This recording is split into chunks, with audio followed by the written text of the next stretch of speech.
世界一面白いアクション RPG を作る。これを人生におけるメインクエストとして掲げております。はい、タカと申します。今回はステージ制作の方ですね。実際の作業風景を背景に流しながらいろいろ喋っていこうと思います。話の内容については、コメント返信だったりとか、自分の喋りたいことだったり、あと制作の進捗報告的なことですね。いろいろごちゃ混ぜにしてつらつらと喋っていこうと思います。ちなみに今制作中のこのエリアに関しては、岩場と水場と遺跡、そしてちょっとした自然の緑たちなんかが調和したエリアとなっています。この遺跡に関してはかなり前の時代のものですね。主人公たちが戦っているこの今の時代よりも大昔から存在していた遺跡となってます。いわゆる竜、韓竜たちが栄華を極めていたような時代ですね。そんな時に世界の隅っこの方でね、ひそやかに暮らしていた人類の祖先たちの遺跡となっています。ここで作中の時間軸に話を戻しますと、今はですね、ジュラの島が敵国の白ナの軍勢によって占領されてしまっている状態ですので、このエリアにもですね、そういった白ナの兵士たちや戦士、騎士なんかが敵として登場することになります。またこのエリアはですね、古い時代の遺物とかが色濃くね、残っている場所になってますので、以前の動画でご紹介したような第三勢力、ガーディアンたちですね、前時代の人類の祖先たちが作り上げた、自立して動いて敵を排除するタイプの、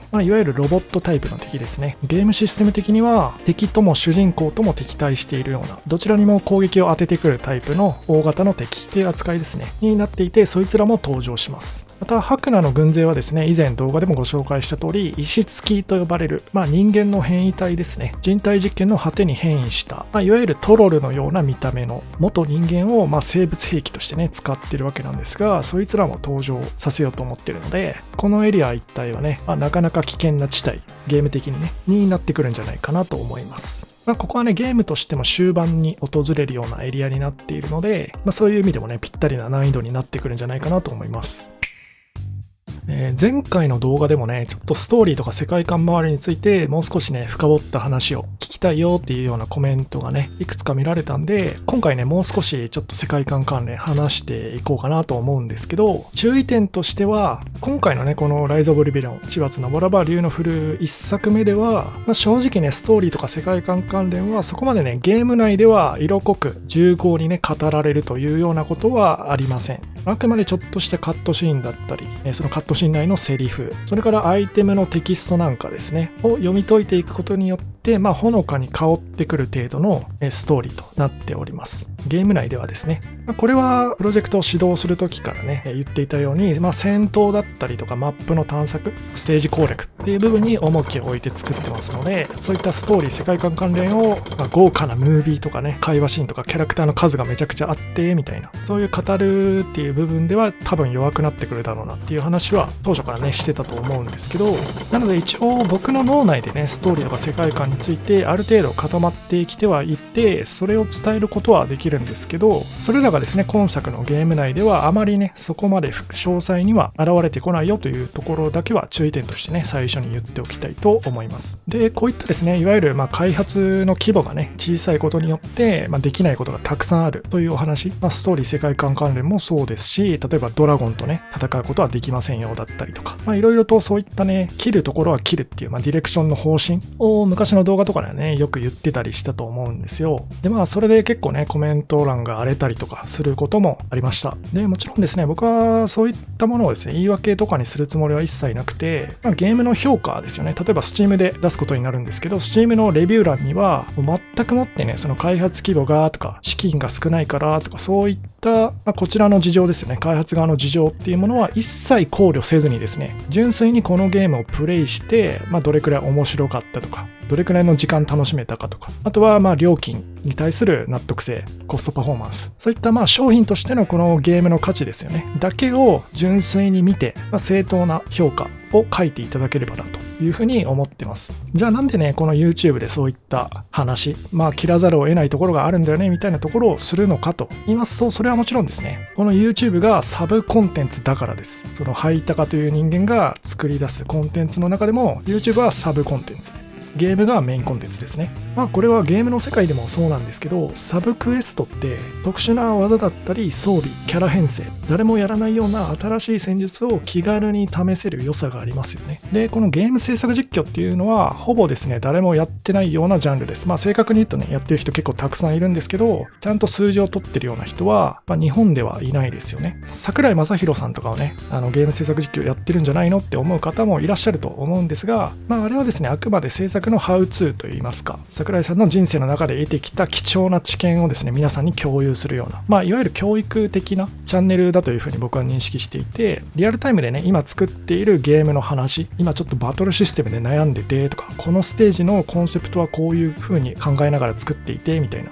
そういう話はしていないですよね。そういった意味での今まさに作っているゲームの裏側をね、リアルタイムで公開しながら、普通に考えるとね、これやってることバカだと思うんですけど、リアルタイムで公開しながら作りながらね、制作の裏側も一緒に話していくみたいなスタイルは、基本的にはね、やっぱやらない方がいいと思うんですよ。普通はね、大手のゲーム会社さんとかはやらない方がいいと思います。なんですけど、僕はね、その誰もやらないからっていう、そこにね、目をつけて、あえてやってるわけなんですよね。その最初の一人とか最初の数人の中に入ることができれば、結構先行者利益的な感じで旨味を吸うこともできるので、僕の場合だったら現状ね、おそらく日本で一番その制作実況、ゲーム制作実況というコンテンツでは多分数字取れてるんじゃないかなと思うので、それに見合ったですね、そのゲームタイトルとかどういうゲーム作ってるかみたいなところ、情報が皆さんにたくさん知ってもらうことがね、できてる、リーチできてると思いますし、あともう一つはね、単純に動画出していくっていうことがモチベになってるんですよね。僕の性格的に制約と制約みたいな話になってくるんですけど、やっぱり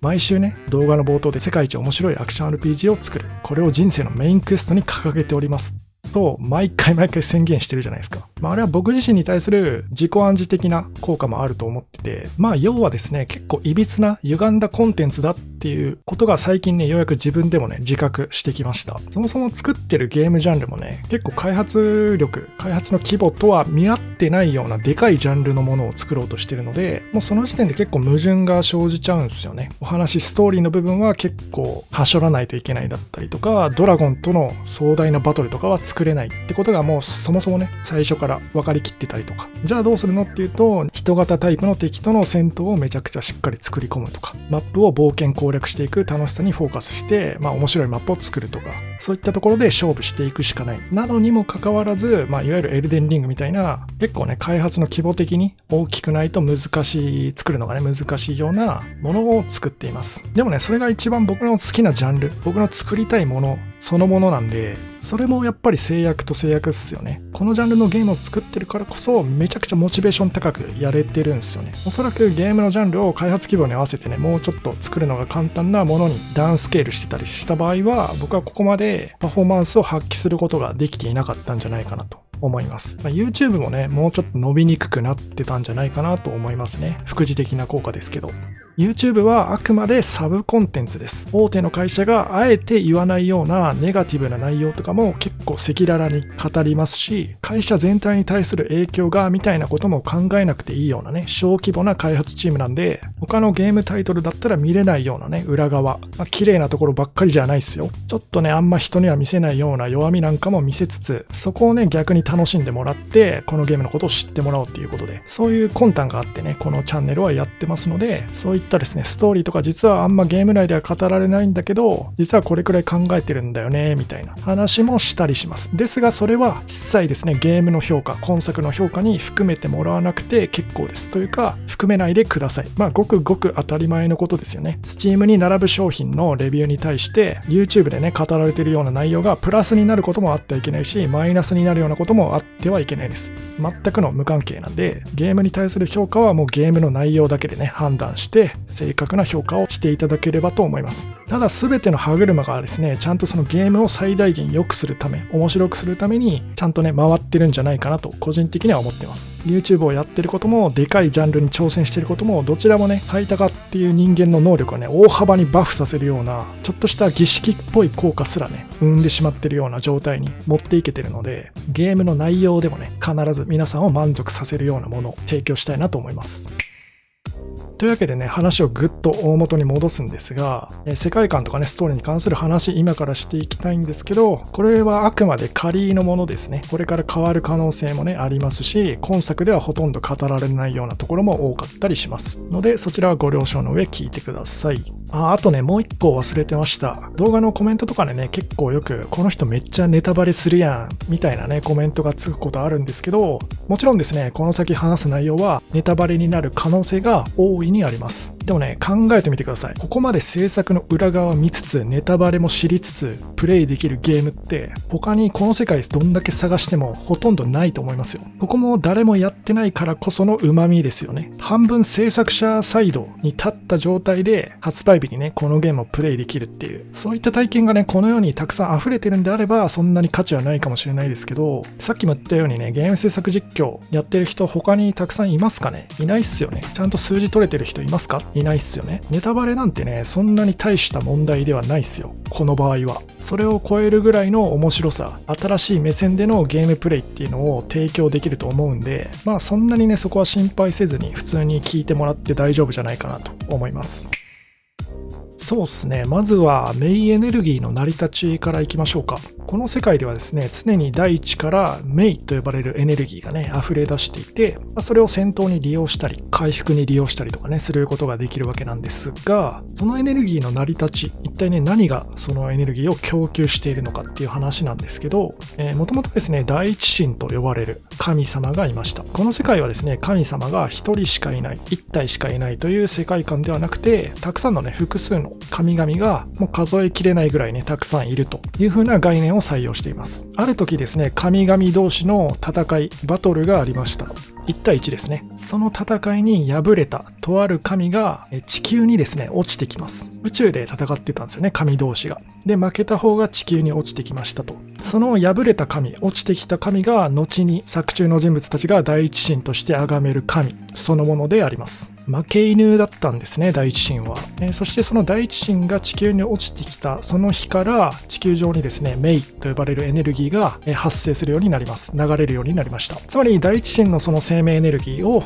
地球にね、流しているというような状態ですね。外から、宇宙からやってきたエネルギーってことにもなりますね。で、そこから長い間ですね、第一神は地球に宿ってですね、大地だったりその上で暮らす地球上の生命体たちに対して偉大なるメイエネルギーを流していく、分け与えていくということになるんですが、じゃあなんでね、そのエネルギーをわざわざ生物たちに分け与える必要があるんだという話になってくると思うんですが、これはですね、一つ目的、明確な目的がありまして、その目的っていうのが復讐なんですね。1対1の戦いで敗れて落ちてきたっていう話をしたじゃないですか。その敗れた相手に対してね、復讐をしたいんですよね。おいおい、神様のくせにえらく人間臭い感情を持ってるなって思う方もいると思うんですが、個人的にこういう人間臭い神が好きなんで、物語のね、核となるような前日譚の部分にちょっと自分の好みを組み込んでます。つまり第一神はですね、いつか宇宙、空に戻ってですね、再びその宿敵とバトル、戦いをしたいわけなんですけど、そのためにはエネルギーが足りないと体も負傷してしまっているので、体を癒してね、さらにエネルギーを以前負けた時よりは強大な増幅させた状態で戻っていかないといけないということで、メインエネルギーをですね、地球、そしてその地球上に住む生物たちに貸し与えるという行動を取り始めました。これはあくまでエネルギーを貸しているだけであって、つまりいつか回収しようとしてるんですね。その生物が死んだ時とかに、死体が大地に帰っていきますよね。その時にエネルギーも一緒に戻ってくると。メインエネルギーは宿った生物の成長によって同時に増幅していったりですとか、あとバトルの最中に強い憎しみを敵に向けたりとか、明確な目的意識を持って何かをなそうとするとき、人を助けたいだとか、この人を殺したいとか、誰かを守りたいとか、そういった明確な意思を持ってメインエネルギーを行使しようとするときに、一時的にね、エネルギー量が大幅に増大したりします。そういった思いの乗った一撃は、敵を貫いた後にね、空気中を通して大地に戻っていきます。そういった生物の成長とか、感情と感情がぶつかり合うバトルとかで、国同士の戦争なんかももちろんこれに含まれるんですが、そういった一時的に増えたメインエネルギーなんかも全て結局はね、大地に戻っていくことになるので、貸し与えることによって戻ってくるとき、帰ってくるときには少し増えた状態で必ず戻ってくることになります。これを何回も何回も繰り返していくことによっていつかですね、第一神というもうめちゃくちゃ大きな存在すらも癒して、さらに他の神に負けた時よりも強くなるぐらいのね、超回復というか成長ですね、することを目指して、もうメラメラとね、復讐の炎を心に宿しながら、第一神はメイエネルギーを、生物だったり人間に貸し与えているというのが、そのメイエネルギーの成り立ちという話になります。メイエネルギーの影響を強く受けた生物は通常では見られないような進化をしたりすることがあります。韓流とか石付きっていうのがその一例ですね。特に韓流はその中でもね、一番進化の幅がでかかった生き物で、あまりにもね、生物として強くなりすぎたがゆえにちょっと勘違いしてしまうんですよね。貸し与えられたエネルギーでたまたま進化できた矮小な存在に過ぎないにもかかわらず、宇宙、空にね、行くことを目指し始めるんですよ。竜たちが宇宙へ進出しようとするっていうのは、その辺の鳥たちが高度数百メートルとかをね、上空を飛行しているっていうのとはわけが違います。貸し与えられたメインエネルギーを体内に宿したまま地球から離れていこうとしてるので、これは第一神からすると言語道断ですよね。いやいや待てよお前、そのエネルギー返せ、俺のもんやねんっていう話ですもんね。だから竜たちは恥罰を受けることになりました。絶滅することになりました。正確に言うとごく少数はね、生き延びて、現在この主人公たちが暮らしている時代にも少数はね、存在しているんですが、そいつらとバトル戦えるのは次回作以降の話になります。で、ここでですね、ちょっと今作のタイトルの話をちょっとしようかなと思うんですが、Rise of Rebellion ですね。これはそもそも元となった熟語っていうのがありまして、Rise in Rebellion。これは直訳すると反旗を翻すとか反乱を起こすみたいな感じの熟語としてね、ある言葉なんですが、その in の部分を of に変えて Rise of Rebellion 反逆の上昇ということで、ちょっとタイトルっぽい並びにしたっていうような文字列になってます。で、ここまでね、世界観の話を聞いた方ならなんとなく想像がつくかもしれないんですが、Rise of Rebellion というのはこの作中のね、とある存在のことを指しています。例えば主人公アクトもその一人ですよね。白羅によって占領されたジラの島を取り戻すために反旗を翻す。そして今作では描かれませんが、この島を取り戻した後ね、大陸の方に進出していって、そこで繰り広げられている大陸戦争を止めるっていう目的のもとね、ちょっとした革命軍っぽいような動きをしていくことになりますし、さらにその後はね、第一神という大いなる存在、その呪縛から逃れるために立ち向かっていくというようなところまで一応構想としてはあったりします。で、さらにライズ・オブ・リベリオンが指す存在がもう一人いて、それはそう韓流ですよね。こいつもまた第一神というね、大いなる存在に歯向かって宇宙空に行こうとした存在ですよね。結果こそ失敗に終わりましたが、個人的にはそういった行動にはかっこよさというかね、美しさを感じずにはいられません。そして最後にもう一人ライズ・オブ・リベリオンの象徴となっている存在がいて、それがそう第一神ですね。この神自身も別の神に反逆するために今もなおね、行動し続けているというわけで、この物語はそんな熱量を持った行動たちを描くお話となっているんですね。これは僕の人生観みたいなものもちょっと色濃く反映されてて、各登場人物たちは力そのものは誰かから貸し与えられたものに過ぎないんですよ。アクトや韓流は第一神からもらったね、メインエネルギーを使って様々な行動を起こしていくし、第一神自身もね、本当にそのエネルギーって自分で生み出したものなのかっていうと、これは実はクエスチョンマークで、神が生まれる前って何があったのっていう話になってくるんですよ。宇宙がね、生まれるビッグバンの前に何があったのか、その前から第一神が存在していて、自分でメインエネルギーっていうのを作ったのであれば、それは自分の力かもしれないけど、果たして本当にそうなのか、甚だ疑問ですよね。それに作中で第一神は地球上の生物たちにね、メインエネルギーを貸し与えて、返してもらう時に大きくなって帰ってくると。それを繰り返して最終的に別の神々にリベンジを果たしに行くわけなんですが、それって言い方変えると地球上の生命たちにもらったエネルギーにもなるじゃないですか。これはね、あえてそういった構造にしてるところがあって、結構ね、力そのものがどこ由来かなんて正直僕どうでもいいと思ってるんですよ。行動こそが最も大事だと思っていて、でも人生って行動力だけじゃどうにもならないことってたくさんあるじゃないですか。時の運とかがどうしても必要になることもあるし、ある程度の力、例えば何でしょう、人生で言うなら財力とかですか。ある程度の資金がないと絶対にできないようなこととかも山ほどあります。そういった行動だけではどうにもできない部分ってもう天に祈るしかないんですよ。そんなものは天に祈ってればいいとして、それでもね、ちゃんと機会、チャンス、時の運が来た時にずっと行動し続けてるやつってのは物にするわけじゃないですか。仮に物にしなくたっていい。最終的に結果が出なくて、死ぬ時にちょっと悔しい思いしながらね、死んでいくような人生だったとしても、そいつが行動し続けた奇跡、あがきようっていうのは絶対にどこかに残ってるはずだし、誰かの心に影響を与えると思うんで、何が言いたいかっていうと、行動した結果、成し遂げるやつや散っていくやつたちが、この世にはいると。そいつらの生き様、行動の奇跡っていうのは、核も美しい。かっこいい、そういった部分を描くっていうのがこのゲームの裏テーマだったりしますね。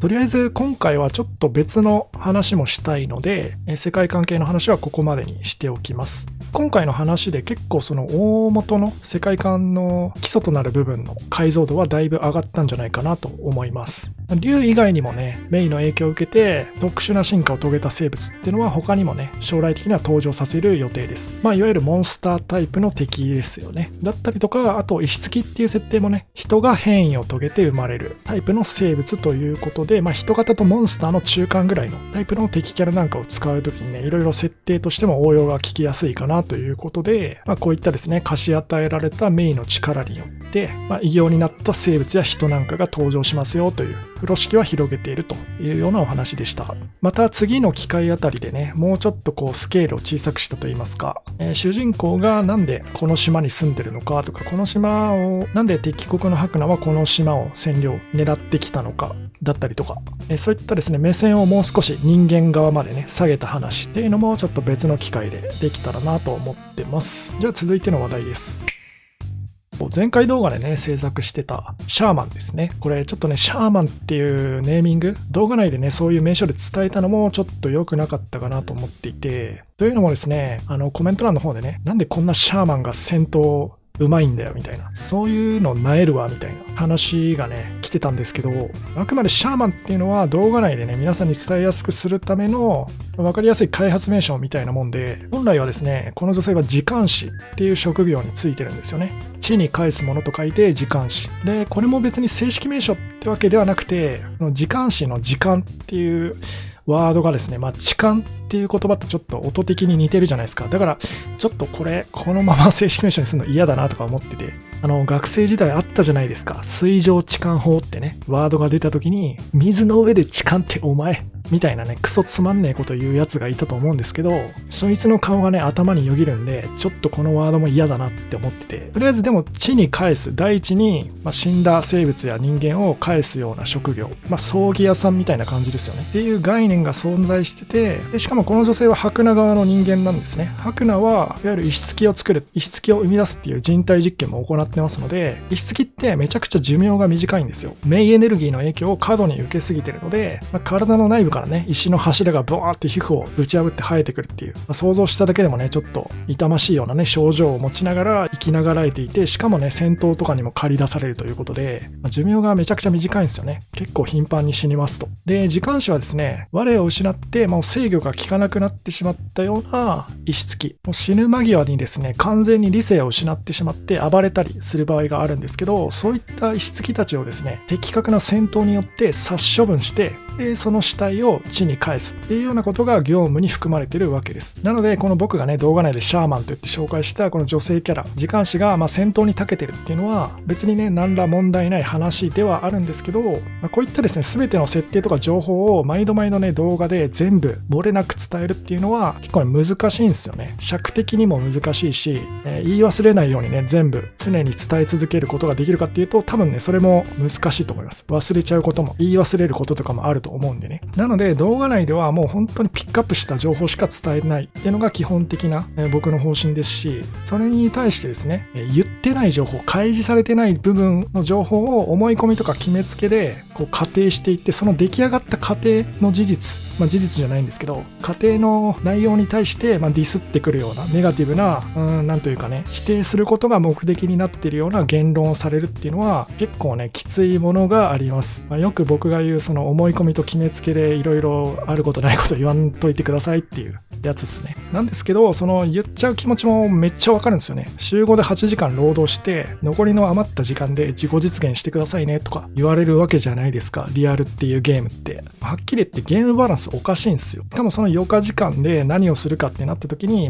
ンターネットっていう選択肢があるじゃないですか。インターネットもまたゲームルール狂ってるんですよ。匿名でね書き込めて、しかも殺害予告とか爆破予告みたいな明らかアウトですよみたいなこと以外は全部ほぼセーフとして扱われてるっていう、そんなわけのわかんないゲームルールが用意されてたら、それはねネガティブベースでコミュニケーション取りに行く、なんというかこうネガティブ意見をただぶっ破するだけみたいな一方的な押し付ける投げつけるようなコミュニケーションをした方が満足度って高いんですよ。自分一人自分目線だけ考えた場合はね。なので僕もそういうの昔やったことあるし、やったことない人って多分ほぼいないと思うんですよ。匿名のコミュニティにおいて、実名でね顔出しで自分が会社のミーティングとかで発言するときみたいに相手に対して最低限のリスペクトを持ってね、おもんばかって礼儀礼節をわきまえてちゃんと発言する、ポジティブで建設的な発言を常に心がける。皆さん顔出しでリアルの会社でね話し合いの場に参加するときは絶対やってらっしゃることだと思うんですけど、それを匿名のインターネットでも常にちゃんとできてるかって言われたらそんなわけないじゃないですか。できてる方がおかしいですよ、それはね。なのでそのネガティブベースでね思い込み決めつけ中心にちょっとディスリー系のコミュニケーションをぶっ破してくるっていうのは、もうそれはしょうがないことなんで、それを悪く言うのは違うなっていう風に最近は思うようになってきたんですよね。絶対その人とリアルでねどっかの場所に集まって顔と顔付き合わせて千葉に関する話とかしたら絶対仲良くなれると思うんですよ。そのネガティブな意見を投下してる時点で、このハイタカっていう人間だったりとか千葉っていうゲームコンテンツに興味を持ってくれてるわけなんですよね。本当に興味ない場合って無関心になりますからね。何の反応も示さないというか、その動画も見ないしゲームをプレイしない、何もコメントしないっていうのが一番興味ない状態だと思うので、ネガティブベースのぶっぱコメントだとしてもコミュニケーション取ってきてくれてる時点でかなりね僕や僕のゲームに対して興味を持ってくれてることはもう間違いないので、そんな人とだったらねリアルで会ったら僕は絶対楽しいコミュニケーションできる自信があります。なのでそういう人たちを、昔は結構憎んでたんですよ。僕1年2年前ぐらいのねハイタカは憎んでたんですけど、最近はちょっと考え方がね変わってきたというか、むしろなんか自分と仲良くなれるタイプというか話し合うタイプの人間だと思うんですよ、そういう人たちの方が。ということでそういうコメントに対してもねなるべくその怒りとかを向けないようにしようっていうふうに最近は思って活動してるんですけど、この YouTube のねコメント欄っていう場所は結構ねポジティブで建設的な意見が集まるあったかい場所にしたいんですよね。なので申し訳ないんですけど、そのネガティブベースだったり、思い込みや決めつけが多分に入ってたり、否定することを目的としたような一方的なコミュニケーションみたいなコメントは、ちょっとねブロックさせてもらうようにしてます。実はね東京ゲームショウ以降全くブロックしないノーブロック戦法を取ってた時期があるんですよ。結構最近までそれやってたんですけど、やっぱね良くなかったですね。そういうコメントってまたそういうコメントを呼び寄せる原因にもなるんで、やっぱね精神衛生上ね良くないなと思ったんで、申し訳ないんですけど YouTube のコメント欄はそういう方針で運営していきます。ただそういう言い方というかそういうコミュニケーションの方法でしか発言できないような時ってのもあると思うんですよね。その人生ってめちゃくちゃハードなゲームじゃないですか。全ての人間に対してその清廉潔白なというか礼儀正しいポジティブで建設的な発言を求めるっていうのも正直難しい話だと思うんで、そういう論調で千葉に関する意見を書きたいっていう人は TwitterX ですね、 X の方に書いてもらえるとありがたいです。ハイタカとか千葉とかをポストの文章内に何か一つ含めてもらったら僕がエゴサした時に引っかかると思うんで、そういったねそっち系の論調で書きたい論じたいって人は X の方でお願いします。で僕も定期的にエゴサしてるんですよね。どうしてもね毎日見てるってわけじゃないんですけど、ちゃんとね週1ぐらいでここだっていうタイミングをね見計らって、今から俺はそういう論調のコメントもちゃんと見て、その中から吸収できるところを吸収するぞってこう腹をくくって一気にバーッとね上から眺めていくっていう時間を取ってるので、そっちの方に書いてくれたら一応僕には伝わります。ただその YouTube のコメント欄っていうのはもう僕にとって心が休まる場所であってほしいし、もともとねそのポジティブで建設的な書き方をする人が多いんですよ。結構 YouTube のコメント欄、僕のチャンネルはですけどね、他のチャンネルはちょっとどうか知らないですけど、僕のチャンネルは多いので、つまりそっちの色で伸ばしたいんですよね YouTube のコメント欄は。ということでそういう住み分けじゃないですけど、そういう風に運営していきますので、最近ねちょっとノーブロック戦法を取ってた、期間があったので、いろいろね好き放題かけてたと思うんですよ。ね、急にねちょっと書けなくなっちゃう人が数人ね出てくると思うんですが、そういった方は申し訳ないですけど、さっきも言ったように X の方に書いてみてください。で、話の道中で言ったように、僕はあなたと仲良くなる自信があります。これはガチね。ポジティブベースな建設的な発言メインで話せるような期間が来たら、またね YouTube で新しいアカウント作って参加してみてください。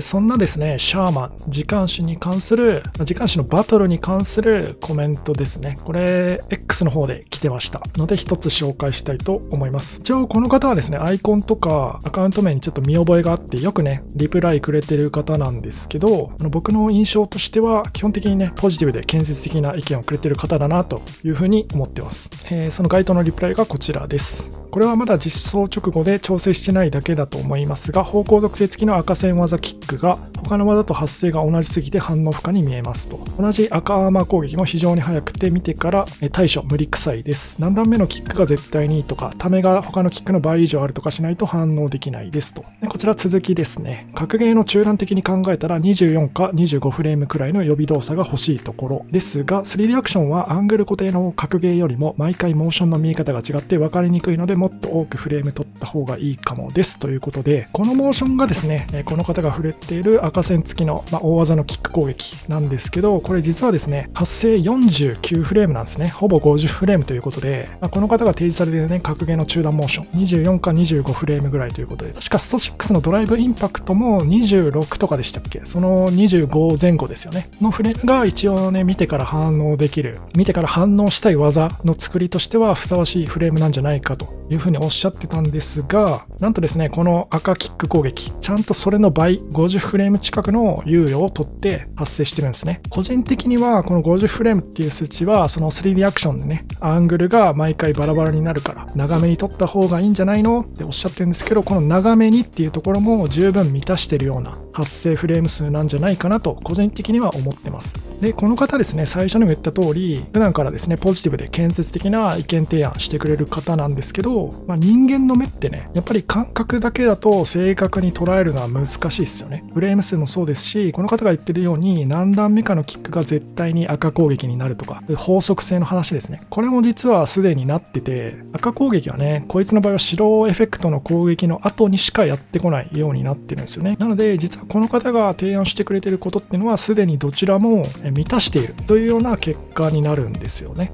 これは別にね悪いことではないと思っていて、つまり初見でこういう敵を見た時って、こういう感想を抱くってわけなんですよね。ちゃんと理屈ではねこんな風にちゃんと分かっている方でもこういう感想を抱くっていうことで、そういう敵こそがね初見の時はこいつ勝てんのほんまにみたいな絶望感を味わわせつつ、何回もリトライしてるうちに全然見てから反応できるじゃんこいつの技っていうね、噛めば噛むほど味がしてくる敵というか、初見と撃破時のプレイングでめちゃくちゃ差が出てくるっていう、そういうボスって個人的に両ボスだと思ってるんですけど、もしかするとそういった塩梅のいい調整に近づけていくためのヒントなのかなと、ちょっとねこのコメント見てて思いました。この方はね本当にすごくポジティブに内容を書いてくれるので、本当に書き方って大事なんですよね。さっきのネガティブベースのみたいな話じゃないですけど、この方が言ってることと同じ内容のことをもうちょっとこう言葉をね汚い言葉を使って言われると多分めちゃくちゃ嫌な気持ちになると思うんですよね。どうしても思い込みや決めつけ、勘違いなんかがね、入っちゃうことはあると思うんですけど、そういった場合でもコミュニケーションの取り方一つ、文章一つ変えるだけで、だいぶ受け取る側としてはね、ありがたく感じるなというような話でした。で、もちろんですね、さっきも言った通り、数値上はね、問題ないフレームとかにできてるとは思うんですけど、とはいえね、この方がおっしゃるように、初見の方が見た時の、初見の方っていうかね、そのプレイヤー、ユーザー側の目線で見た時にちょっと早すぎるとか、法則性がわからないっていう可能性は全然ね、めちゃくちゃあると思うんで、ちょっとね、その辺は講談社さんのテストプレイしてもらう時とかにしっかりとね、様子見ながら液化させるべきだなと判断した場合はしっかりと液化させるつもりではいますので、あとあれですね、発売後もちゃんとね、アップデートでこういう理不尽すぎる敵がもしいるってなった場合はちゃんとナーフしていくつもりですし、ちょっと弱すぎる敵がいるみたいな逆の話があった場合はしっかりと強化していこうと思ってます。プレイヤーのアクションも同様ですね。どうしてもね、テストプレイしてるとはいえ、